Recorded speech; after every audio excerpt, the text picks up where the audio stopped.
이번 시간에는 영유아 시설, 우리 어린이들이 생활하는 영유아 시설의 실내 공기질 관리가 상당히 중요하죠. 그래서 저번 시간에 이어서 어떤 식으로 영유아 시설의 실내 공기질을 관리하고 있는지, 그 다음에 또 개선 사례들이 어떤 것들이 있는지에 대해서 알아보도록 하겠습니다. 환기란 그럼 뭐냐? 이러면은 우리가 쉽게 생각할 때 환기를 쉽게 된다 이런 말들을 많이 하고 있죠. 그럼 환기는 뭐냐? 정의를 내려보면 오염된 실내 공기를 바깥으로 내보내야 되는 겁니다. 내보내고 그 다음에 깨끗한 공기를 실내로 끌어들이는 거죠. 그게 환기죠. 그래서 실내에 있던 오염 물질을 제거하는 것을 말하는 겁니다. 그러면 이 실내의 공기는 우리가 생활만 해도 다 오염이 되죠. 숨만 쉬어도 다 오염이 됩니다. 그죠? 이산화탄소가 나오고 사람이 호흡하다 보면 그 다음에 우리가 생활하다 보면 전자제품을 틀죠. 그렇게 하다 보면은 이 생활하면서도 다 실내 공기가 오염이 됩니다. 그로 인한 피해들이 통계적으로 보면 상당히 크죠. 1년에 연간 600만 명 이상이 세계적으로 연간 600만 명 이상이 사망하고 이런 큰 문제들이 있기 때문에 우리가 실내 공기를 많이 개선하려고 노력하고 있죠. 그 중에서도 특히 영유아들은 이 면역력이 많이 약하죠. 일반 성인들보다 면역력이 많이 약하기 때문에 영유아 시설에 대한 실내 공기질 관리에 특히 더 신경을 많이 쓰고 있죠. 그래서 어떤 식으로 하고 있는지 한번 봅시다. 이렇게 환기를 시켜야 되는데 환기는 크게 우리가 분류할 수 있을 때 첫 번째로 뭡니까? 자연환기가 있죠. 그 자연환기가 가장 일반적으로 많이 쓰이는 거고, 아니면은 자연환기가 가장 좋기는 하죠. 자연환기가 좋기는 한데 자연환기를 해서는 안 되는 상황들이 있죠. 예를 들어서 바깥에 황사가 심하다든지 아니면 공단이 있어가지고 오염 공기들이 우리 주변에 많은 그런 위치에 있는 환경이라든지 이럴 때는 자연환기를 할 수가 없죠. 그럴 때는 어떻게 합니까? 기계 환기를 많이 이용하고 그 다음에 우리가 실내 생활 속에서도 오염 물질들을 많이 배출할 수 있는 그런 방법들, 그리고 오염 물질 자체가 안 생기는 방법들에 대해서 우리가 많이 활용하고 있습니다. 그런 것들이 어떤 것들이 있나 한번 보는 거죠. 철저한 환기가 중요하다. 영유아 시설에서는 특히 더 그렇죠. 보면은 공기의 원활한 흐름을 위해서 창문과 환기 시설 등을 이용해서 신선한 공기를 많이 공급해야 되겠죠. 일단 환기를 자주 시켜야 된다는 얘기입니다. 그러면 환기를 적어도 몇 번 시켜야 되느냐? 계속 환기시키는 게 만약 바깥 외부 공기가 좋다면은 많이 시키는 게 좋죠. 그렇지만 적어도 최소한 오전, 오후 하루에 2번 이상은 실시해야 되는 겁니다. 그죠?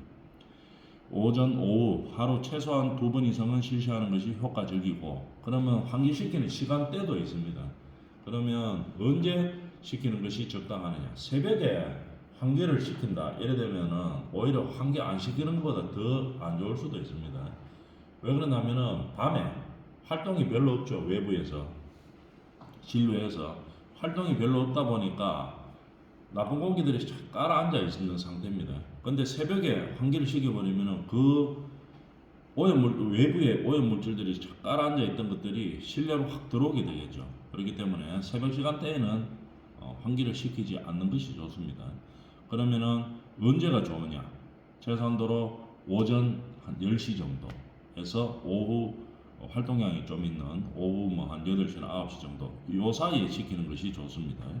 그러나 아침 같은 경우에는 오전 10시 이후 정도 그 정도가 좋죠. 그 다음에 일조량과 체감량이 많은 낮 시간대에 환기시키는 것이 저녁보다 좀 더 효과적입니다. 환기에 대한 효과는 그렇죠. 그 다음에 자연환기는 그렇고 기계 환기는 쓰는 목적이 여러 가지가 있죠. 조금 전에도 이야기했다시피 외부 공기가 좋지 않은 상황에서 혹은 여름이나 겨울철에 보면은 냉난방을 하게 되겠죠. 우리나라는 여름하고 겨울이 있으니까 냉난방을 하게 됩니다. 여름에 이제 에어컨은 열심히 틀어놨어요. 물론 이게 좀 날씨가 별로 안 더운 날도 있지만 대부분 더운 날씨가 있죠. 그래서 에어컨을 틀고 여름에는 히터를 틀고 이제 그렇게 생활을 하게 되죠. 보일러를 틀든지 이제 이렇게 해서 실내 생활을 영위하기 위해서 이제 그런 냉난방 시설을 가동해서 적정 온도를 유지하고 있는데 자연환기를 시켜버리면 어떻게 됩니까? 문을 열어버리면은 냉난방 열기가 바깥으로 다 나가버리죠. 싹 다 나가버립니다. 그러니까 계속 더운 상황이 될 수 있고 열 효율이 너무 떨어지죠. 이때까지 냉난방 시켜놨는데 그게 이제 날아가고 없다 이 말이에요. 이래 되면은 어떻게 됩니까? 열 효율이 너무 떨어지기 때문에 자연환기가 할 수 없는 상황이 되겠죠. 아니면 할 수는 있지만 열 효율이 너무 떨어지죠. 그럴 때 기계 환기를 돌리죠. 열 교환 장치를 이용해서 돌리는 겁니다. 그래서 실내에 있는 냉난방 열기가 바깥으로 나갈 때 최소한도로 적게 나가서 냉난방을 좀 유지를 시켜주는 그런 장치죠. 그래서 우리가 이 기계적인 환기를 시킬 때는 그냥 예를 들어서 우리가 열교환 소자를 안 쓰면은 기계 환기 중에서 제일 간단한 게 뭡니까? 환풍기 창문에 달아놓는 게 그것도 기계 환기 시설이죠. 그럼 환풍기도 돌리면은 조그만 거 있죠. 환풍기 창문에 그냥 창문 조금 잘라내고 붙여가지고 쓰는 일반적인 환풍기 그거 해도 이 교환은 됩니다. 이 환기는 되죠. 근데 뭐가 문제냐 하면은 가을이나 봄에는 별로 문제가 안 되지만 겨울이나 여름에는 안에 있는 냉난방 열기가 그냥 다 빠져나가 버리죠. 그래서 그런 환기 장치는 쓰면 안 됩니다. 그냥. 환풍기를 쓰면 안 되죠. 그런 거. 그래서 열 교환 소자가 달려 있는 기계로 우리가 사용할 수 있도록 법으로도 강제되어 있죠. 공동주택 같은 경우에 30세대 이상은 반드시 시설이 되어 있어야 됩니다. 열 교환 소자로. 이런 식으로 우리가 이제 기계 환기를 시키더라도 여러 가지 상황, 즉 냉난방 효율이 떨어지지 않는 상태에서 하도록 그렇게 우리가 활용을 하고 있습니다. 그다음 특히 이제 영유아 시설도 보면은 신축하는 경우도 많이 있죠. 영유아 시설을 신축하고 아니면은 리모델링 하거나 아니면 영유아 시설이니까 교구 이런 것들이 많죠. 무슨 생활을 해야 되기 때문에 학생들 애기들 그 생활할 때 교구들 이런 것들이 많습니다. 가구들 이런 것들이 많기 때문에 이 가구들이 새로 들어왔다 이렇게 되면 그 가구가 예를 들어서 우리가 뭐 친환경적인 자재를 쓰는 그런 시설이면은 아무래도 훨씬 더 적게 발생하겠죠. 오염물질들이. 그러나 그런 것들이 아니고 친환경 소재로 사용하지 않은 제품들 이런 것들을 사용하면은 오염물질들이 훨씬 더 많이 나옵니다. 보통 신축이나 이런 뭐 리모델링을 통해서 봤을 때 우리가 법으로 강제하고 있는 7개 조항들이 있죠. 라돈이라든지 포르말데히드 이런 것들이 대부분 사라지려고 하면은 최소한 1년 이상 걸립니다. 이게. 그래야지 1년 지난다고 해서 완전히 사라지는 것도 아니지만 처음에 발현되는 수치가 상당히 높죠. 1년 동안은 상당히 높습니다. 그 다음에 1년 정도가 지나면 서서히 줄어들고 이런 형태이죠. 그래서 처음에 신축이나 리모델링 아니면 새 교구나 가구가 들어왔을 때 어떻게 초기에 빨리 없애줘야 되죠. 왜냐하면 초기에 많이 나오기 때문에 오염물질들이. 그래서 주로 많이 사용하는 게 뭡니까? 베이크아웃. 저번 시간에 했지만 이 베이크아웃 같은 방법들을 통해서 오염물질들을 제거하는 그런 방법들을 택하고 있죠. 환기도 중요한 반면에 영유아 시설은 주기적인 청소와 소독이 중요합니다. 왜냐하면은 이 여러 명이 생활하는 공간이죠. 그리고 또 영유아들은 실외 활동보다 실내에서 활동하는 것이 훨씬 더 많이 있죠. 그렇기 때문에 이 영유아들이 사용하는 특히 이 공간에서는 정기적인 청소와 소독이 필요하다 이런 얘기겠죠. 월 1회 이상 우리가 뭐 창틀이라든지 방충망 이런 것들에서는 우리가 뭐 잘 청소는 안 하죠, 그죠? 가정이나 이런 데서는 안 하는 경우도 많지만 이런 영유아 시설에서는 손이 가기 어려운 청소 방충망 이런 것들도 최소한 월 1회 이상 청소를 하도록 하고, 그 다음에 벽면이나 곰팡이 등이 발견될 경우에는 즉시 제거하고 소독하면 됩니다. 곰팡이들이 엄청나게 이래 많이 퍼졌다 이러면은 전문 업체들이 와서 이제 시공을 새로 다시 해야 되죠. 벽면 같은 거를 제거하고 아니면 벽지를 제거하고 보통 결루죠. 결루 현상이나 뭐 이런 물이 샌다든지 이런 습기 때문에 발생하는 거기 때문에 그 근본적인 원인을 처리하고 그 다음에 해야 되지만, 조금 그냥 곰팡이가 꼈다 이러면은 곰팡이 제거하는 약품들도 많이 있죠. 손쉽게 제거할 수 있습니다. 뿌려주면 그냥 다 없어지죠. 조그만 양일 때는 뿌려주고, 그 다음에 환기를 좀 잘 시켜주고, 환기를 시켜서 실내의 온도 차를 크지 않게 만들어주고, 이렇게 하면 금방 없어집니다. 이게 항상 정기적으로 그렇게 돼야 된다는 얘기겠죠. 그 다음에 우리가 습도, 영유아 시설의 습도는 보통 우리가 주택에서 기준치가 몇 프로 정도입니까? 40에서 60% 정도를 유지를 하고 있죠. 영유아 시설에서는 보통 진드기나 곰팡이가 서식들을 막기 위해서 한 50%, 습도 50% 이하로 유지를 하고 있습니다. 그래서 실내의 습도가 높아지면 제습기를 써서 또는 환기를 시켜서 건조를 시키는 거죠. 물기를 없애주면 되는 거죠. 물기가 많으면, 습기가 많으면, 습기가 부족하면 어떻게 합니까?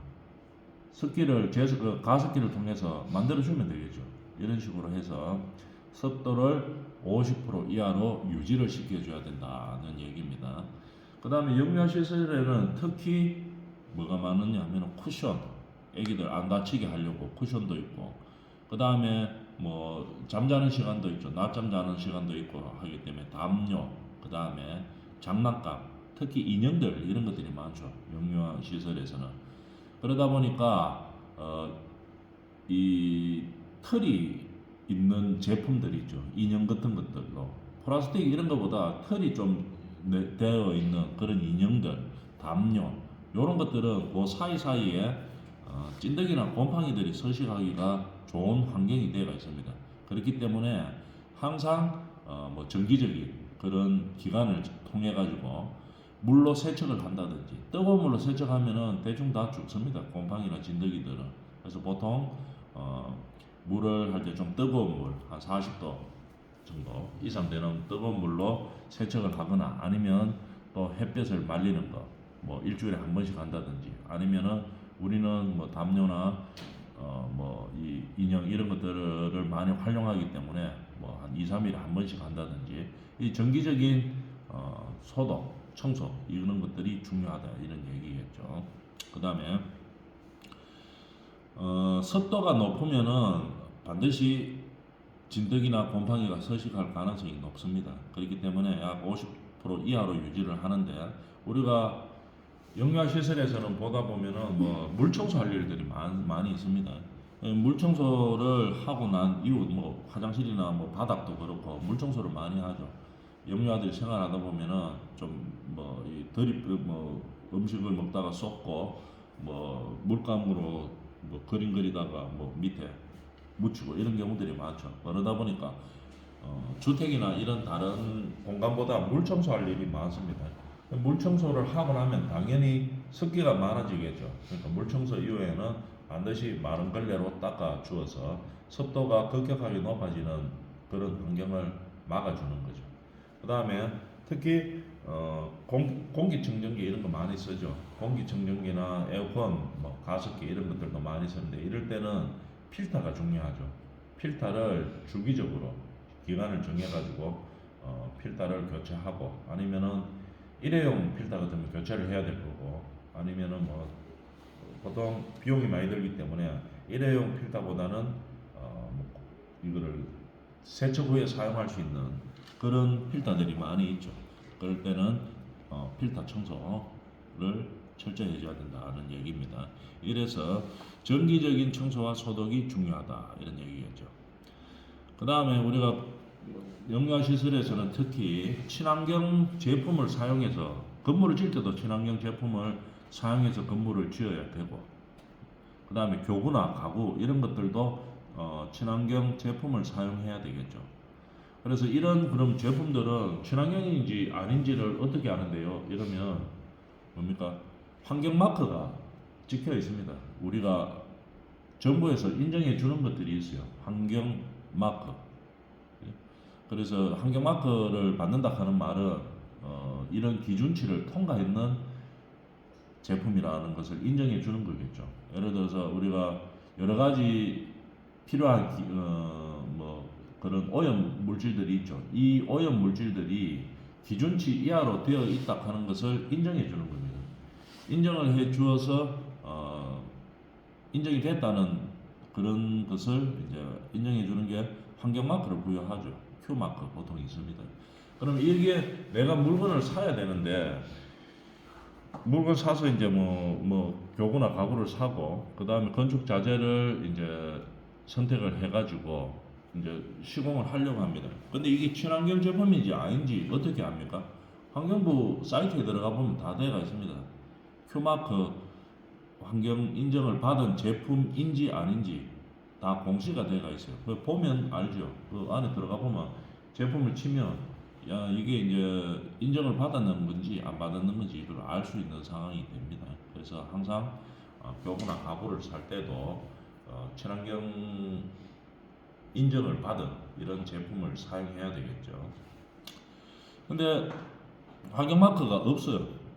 여기 보니까 내가 살락하는 경우나 이런 거 자체에서는 환경 마크가 없는 경우도 있을 수 있겠죠. 그러면은 어떻게 최소한도로 KS 규격의 유해 화학 물질 규제 준수한 품목을 사용해 주면 되는 겁니다. 그래서 대부분 요즘은 다 뭐 영유아 시설에서 필요한 제품들은 전부 대부분 다 환경 마크, 그러니까 Q 마크죠. 그거를 인정을 받아서 있습니다. 그런 제품들이. 그래서 그런 제품들을 사용해서 건축을 하고 또 그런 교구나 가구들을 사용해야 된다는 얘기입니다. 그 다음에 또 중요한 거 실내 공기의 질을 향상시키기 위해서 자연정화 기능을 많이 활용을 해야 되겠죠. 습도 같으면은 예를 들어서 가장 자연적으로 습도를 조정할 수 있는 게 숯이죠. 숯 이런 것들은 숯은 습기가 많으면 자기 스스로 빨아들이고 그 다음에 습기가 적으면 뱉어내고 이렇게 합니다. 그래서 숯 같은 것을 많이 배치를 해놓고 그 다음에 식물들을 활용을 많이 하죠. 자연 정화를 시키기 위해서. 예를 들어서 뭐 포르말데히드나 휘발성 유기화합물 이런 것들이 자연적으로 정화시킬 수 있는 식물들이 있죠. 고무나무라든지 행운목 이런 것들이 포르말데히드나 휘발성 유기화합물의 농도를 줄여줄 수 있습니다. 오염물질을. 그 다음에 일산화탄소를 제거할 수 있는 것들은 뭐 어떤 것들이 식물들이 있느냐. 산호수라든지 스킨답서스 저번 시간에 한번 했던 내용들이죠. 예를 들어 암모니아 제거 주로 어디 있습니까? 암모니아를 제거해야 되는 공간은 화장실 이런 것들이 있겠죠. 그래서 암모니아를 제거할 수 있는 이런 것들은 뭐 식물들은 관음죽이라든지 뭐 벤자민 고무나무라든지 이런 식물들이 있으니까 이 식물들을 활용해서 자연 정화를 시키는 거 이런 것들이 중요하다는 얘기입니다. 특히 이 영유아 시설이기 때문에 자연적으로 정화시킬 수 있는 이런 환경을 만들어 주는 것들이 좋겠죠. 그리고 이런 식물들이 많으면 또 보기도 상당히 좋습니다. 그렇기 때문에 뭐 이 외관상도 보기도 좋고 하기 때문에 잘 배치해서 그렇게 많이 활용을 하고 있죠. 이런 나무들을 말하는 것들이죠. 그 다음에 영유아 시설에서 실내 공기질을 개선했는 사례, 뭐 효과 이런 것들 한번 보도록 하겠습니다. 여기 변경전에 보면은 이 영유아 시설에서 이런 교구나 가구들이 친환경 뭐 자재 이런 것들이 아니었습니다. 그래서 이 생활을 하다가 이 실내 공기질 개선을 위해서 친환경 자재, 환경마크 인증 제품을 사용을 했죠. 이렇게 변경을 했습니다. 이런 거를 쓰다가 그냥 일반적인 거 쓰다가 이렇게 바꾸었습니다. 친환경 자재. 그러니까 여기 이 자재가 친환경 자재인지 아닌지는 뭐 Q마크가 있는지 없는지 그걸 보는 거죠. 환경마크 인증 제품을 이제 사용을 했습니다. 그러다 보니까 어떻게 변화가 있었나 한번 봅시다. 친환경 건축 자재나 뭐 이런 교구 가구들을 사용하고 나니까 개선 전에는 오염물질 농도가 650 정도 됐습니다. 이게 한 100 가까이로 떨어졌어요. 엄청나게 확 떨어지죠. 유기성, 휘발성 유기화합물이 이 정도로 떨어지고, 그 다음에 발암물질인 포르말데히드도 보면은 한 400 정도에서 한 100 정도로 떨어졌습니다. 이렇게 친환경 건축 자재나 가구들을 사용하면 이런 오염 물질들이 자체적으로 확 줍니다. 그래서 이런 친환경 제품들을 사용하는 것이 중요하겠죠. 이렇게 뭐 4배 정도 확 줄고, 휘발성 유기화합물 같은 경우에는 한 6배 정도 확 줄고, 이제 그런 차이가 있습니다. 그래서 우리가 친환경 자재들을 많이 사용해야 되는 이유이죠, 이게. 그 다음에 환기 설비를 설치하고 보완했는 사례에 대해서 한번 봅시다. 여기 처음에 환기 설비가 없었어요. 이 영유아 시설에서 보면 환기 설비가 없죠. 창문밖에 없습니다. 자연환기밖에 없는 그런 상황이었는데, 여기 이제 극기 팬을 설치를 했습니다. 설치를 하고 기계 환기가 필요할 때 기계 환기를 시키는 상황이 되는 거죠. 그래서 자연환기만으로는 이게 충분하지 못한 상황이 많습니다. 특히 여름 겨울철에 냉난방기 돌리고 있는데 이 자연환기를 시킨다고 창문 열고 이러면은 냉난방기 다 빠져나가니까 잘 못 시키겠죠. 그 다음에 특히 뭐 바깥에 공기가 좀 별로 안 좋다 이럴 때도 자연환기 잘 못 시킵니다. 이런 식으로 자연환기만으로는 부족한 경우에는 어떻게 이 환기 장치를 통해서 요걸 설치해놨죠. 요걸 통해서 이제 환기를 시키는 거겠죠. 특히 열 교환 소자가 장치가 되어 있는 열 교환기를 사용했겠죠. 이거를 냉난방기를 많이 사용하기 때문에 이제 그런 걸 사용하면 열 효율도 좋고 이렇기 때문에 아주 좋은 이 환기 역할을 하고 있는 거죠. 그래서 실내 공기 오염된 것을 배출시킬 수 있는 상황이 되는 겁니다. 환기 설치를 했고, 그 다음에 주방 환기 특히 중요하죠. 주방 환기 옛날에는 요 현장에 보면은 요것만 있었어요. 요게 환풍기죠. 요 환풍기만 돌리면은 어떻게 됩니까? 딱 봐도 사이즈가 적죠. 사이즈가 적으니까 이 자연환기를 시킬 때 창문을 연다든지 아니면은 이 팬을 돌리게 되는데, 이걸 돌리면은 이 안에 냉난방기도 냉난방 효과도 많이 떨어지고 열 교환이 안 되기 때문에 그냥 있는 열이 냉난방 여름이나 겨울철 열이 다 빠져나가겠죠. 이게 이제 그런 식으로 되어 있습니다. 그러고 일단 사이즈가 적죠. 그러고 조리 기구에서 높이가 여기서 이까지 차이가 엄청나게 많습니다. 그래서 여기서 환풍기를 돌린다고 해가지고 조리 시 나오는 그런 오염물질들을 일로 빨려나가게 하기가 상당히 어렵죠. 그래서 후드를 설치했습니다. 이런 식으로 후드를 설치하다 보니까, 후드를 설치하면은 후드 설치하는 기준이 있죠. 여기서 여기까지 거리가 얼마나 됩니까? 1m 이하라 됩니다. 요 똑바로 해놨나 한번 볼까요? 요 타일 하나가 한 20cm 정도 되죠. 15cm, 20cm 정도 된다고 보면 하나, 둘, 셋, 넷, 80cm 정도 높이 안에 딱 설치해놨습니다. 그래서 이 후드를 설치하는 기준들이 다 있죠. 이 조리대에서 1m 이하의 높이에 설치한다. 그죠? 맞죠? 그래서 이렇게 잘 설치해가지고 이 우리가 주방에서 요리하면서 나오는 그런 오염 물질들이 상당히 많은데 이거를 후드를 통해서 개선을 시켰다 이런 얘기입니다. 이렇게 하면은 어느 정도 떨어지나 한번 볼까요? 그냥 기계 설비 하나 설치하고 후드 하나 설치했다 이런 얘기겠죠. 특히 주방 쪽에서는 후드 및 자연환기까지 개방해가지고 같이 시키고 필요에 따라서 그렇게 해야 되죠. 왜냐하면은 오염물질이 조리하면서 많이 나오기 때문에 그렇습니다. 특히 튀김 요리, 삶는 거 이런 거보다 튀기는 거 이런 요리들이 훨씬 더 많이 나오죠. 이렇게 개선을 하니까 어떻게 됐나 한번 볼까요? 오염물질들 휘발성 유기화합물이 250에서 한 50 정도로 5배 가량 떨어졌습니다. 실내 오염물질이.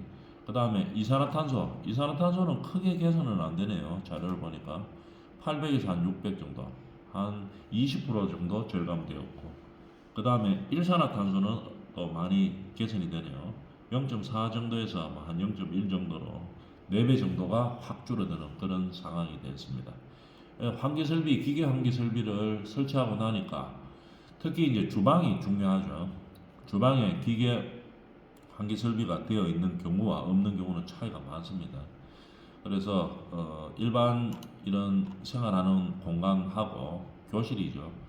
영유아들의 교실하고 주방 시설에 기계 환기를 설치하고 난 후에 오염 물질의 농도가 이렇게 많이 줄어들었다 하는 사실을 알 수 있게 되는 거죠. 이런 식으로 실내 공기질 개선을 위해서는 기계 환기 설비도 상당히 중요한 역할을 하고 있습니다. 자, 이번 시간이 여기까지 하고 다음 시간에 또 하도록 하겠습니다.